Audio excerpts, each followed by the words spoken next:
so powerful and it's so fitting.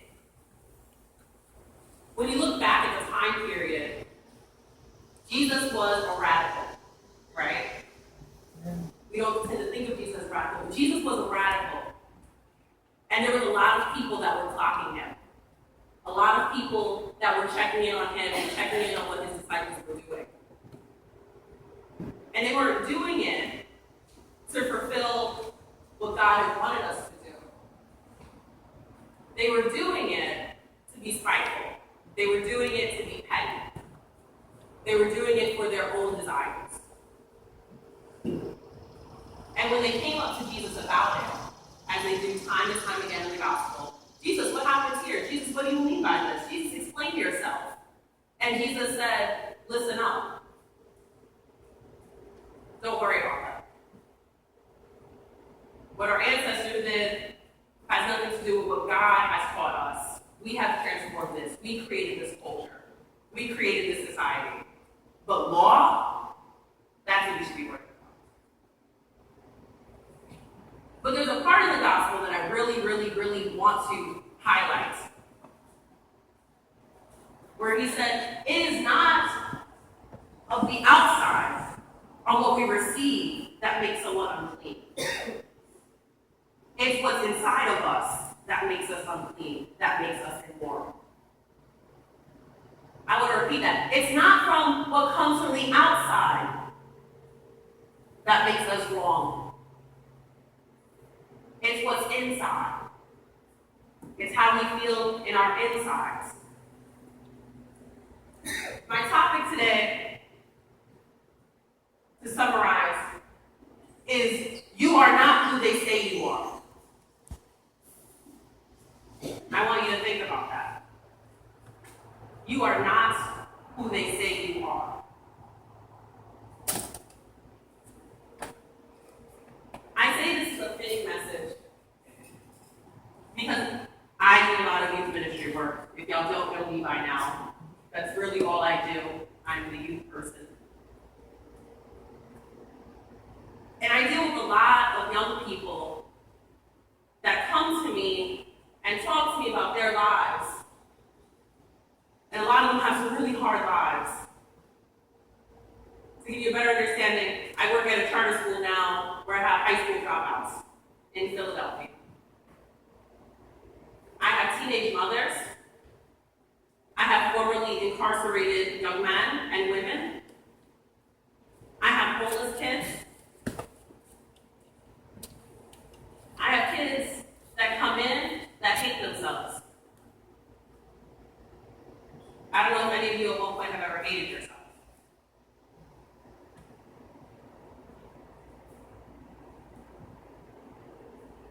I bring that up because oftentimes when I say, well, how did you get in the position you are today?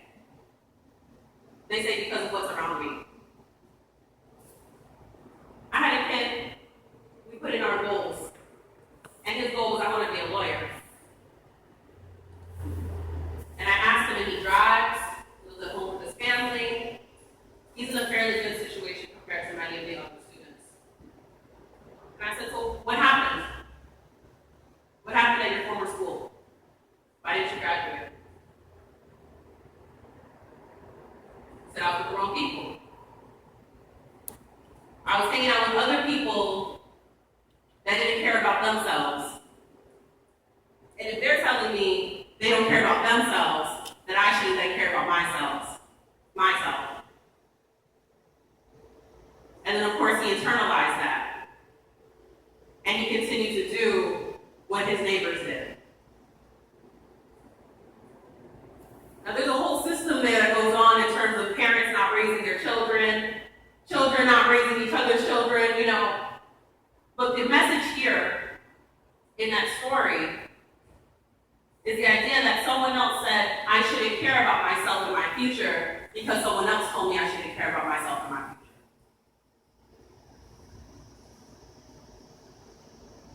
You are not who they say you are. And that's exactly what Jesus says. It's not about what everyone tells you. It's not about you becoming unclean unclean because someone says you're unclean, because someone thinks your actions don't match what you should be doing. It's where you are. It's who you are.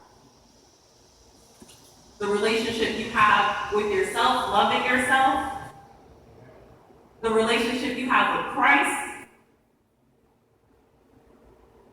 Christ can tell you who you are, but your neighbor can't tell you who you are.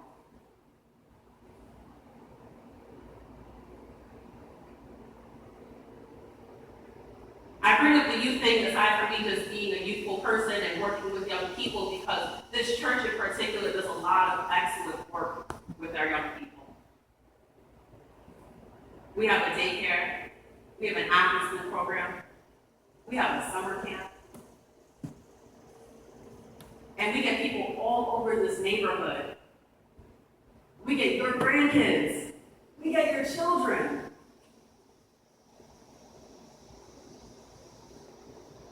And that's an important thing to understand, is that we have so many young people being molded by what's happening outside, what's happening around them.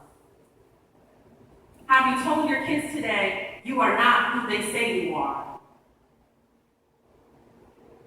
but who Christ made you?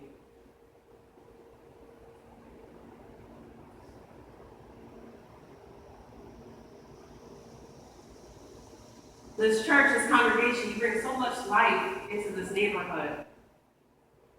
You have so many people being formed here. I was formed here. My siblings were formed here. And an important part of formation is reminding ourselves and each other, you are not who they say you are. As Christ said, you are not spiritually unclean because you didn't wash your hands today. You're not spiritually unclean because you didn't come to church today.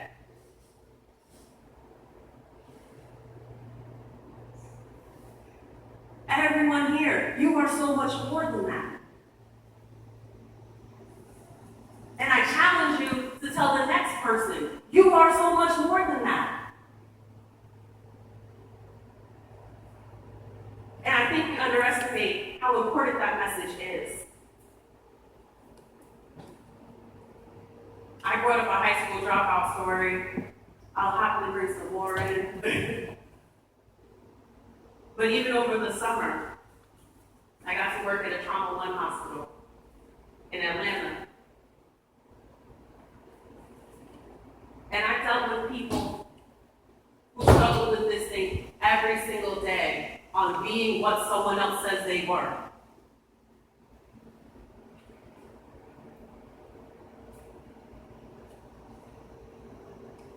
A lot of people I work with were young people, and I've heard stories of I was put into foster care, and then I was then flipping on the blocks or selling illegal drugs since I was 11, 12, 13 years old. I had someone who ran their car off the road purposely because they said, no one cared about me anymore. Therefore, I don't care about me anymore. And they had a hoarder.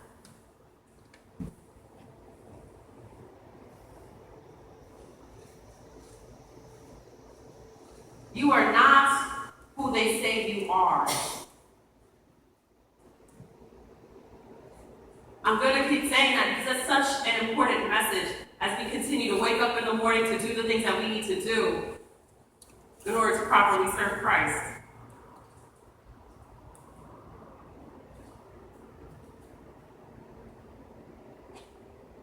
So keep that with you. Keep that with you when you see someone else doing something else they may not should be doing. Keep that with you when you see your neighbor struggling. And tell them that. Tell them that. Please turn to your neighbor right now. I encourage you. And tell your neighbor you are not who they say you are.